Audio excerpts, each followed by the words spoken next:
Merhaba, bugün Photoshop'ta bir cismin rengini değiştirmek için kullanabileceğiniz en kolay 3 yolu göstereceğim.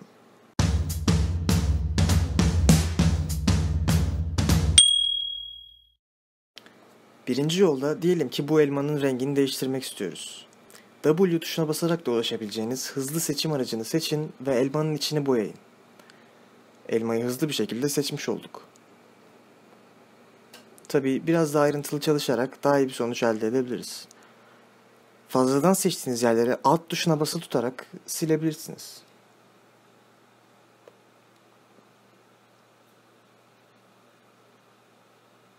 Evet, şu üzümü de oradan silelim.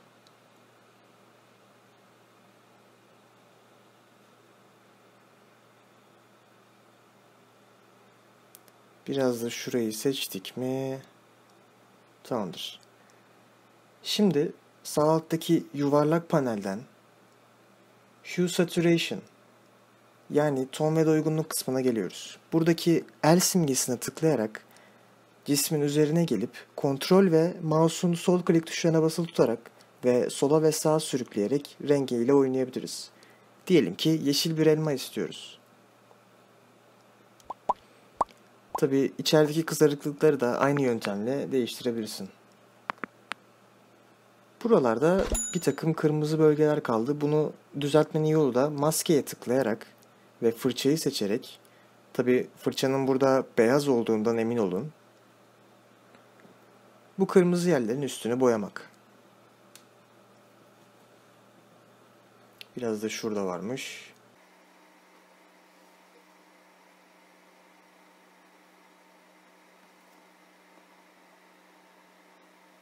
Evet, hiç fena değil, öyle değil mi?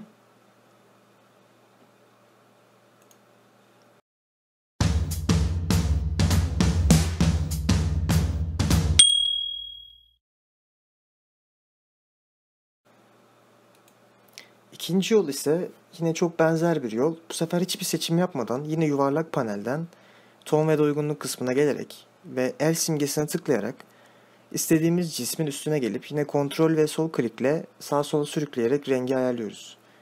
Bu sefer daha böyle maviye yakın bir renk seçelim. Tabi burada bu limonatanın, portakal suyunun veya işte herhangi bir meyve suyunun rengi de değişti. Bunu değiştirmenin yolu da sağdaki maskeyi seçerek, yine fırçayı seçerek, bu sefer siyah boyayı seçtiğinizden emin olun. Bu istemediğiniz yerlerin içini boyamak. Evet, şurayı da boyayalım.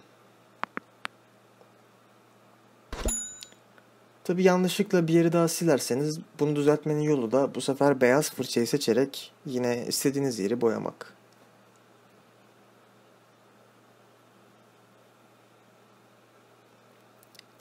Biraz ince çalışalım.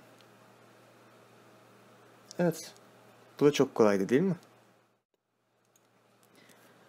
Tabii bu iki yöntem her cisimde işe yaramayabilir. Mesela bazen fotoğrafın ışıklandırmasından olsun, renklerin tonlarından olsun çok da gerçekçi sonuçlar elde edemeyebiliriz. Bunun için üçüncü yol size daha uygun olacaktır.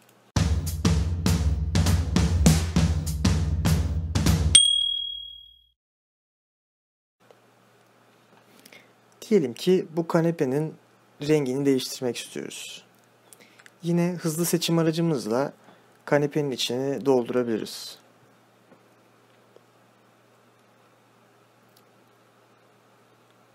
Şimdi kanepenin yarısını seçiyorum ve alt tuşuna basarak istemediğim yerleri siliyorum.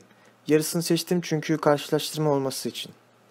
Yine yuvarlak panelden bu sefer en üstteki Solid Color yani düz renk seçeneğini seçerek diyelim ki sarı boyamak istiyoruz. OK'ye tıklayarak ve buradaki karışım modunu normalden Hue yani ton ayarına getirerek böyle bir sonuç elde ettik. Tabii bu çok sizi tatmin etmemiş olabilir. Bunu da düzeltebiliriz. Buradaki maskemizi seçerek, tabii kontrole basılı tutarak seçiyoruz ki rengimizi seçmiş olalım. Yine yuvarlak panelden Levels yani düzeyler kısmına geliyoruz. Açılan pencerede artık bu rengin parlaklığıyla veya tonlamasıyla istediğimiz gibi oynayabiliriz. Mesela diyelim ki daha parlak ve altın sarısı bir renge ulaşmak istiyoruz.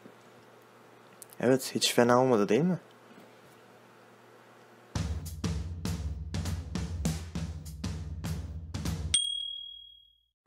Bir sonraki videoda görüşmek üzere. Hoşça kalın.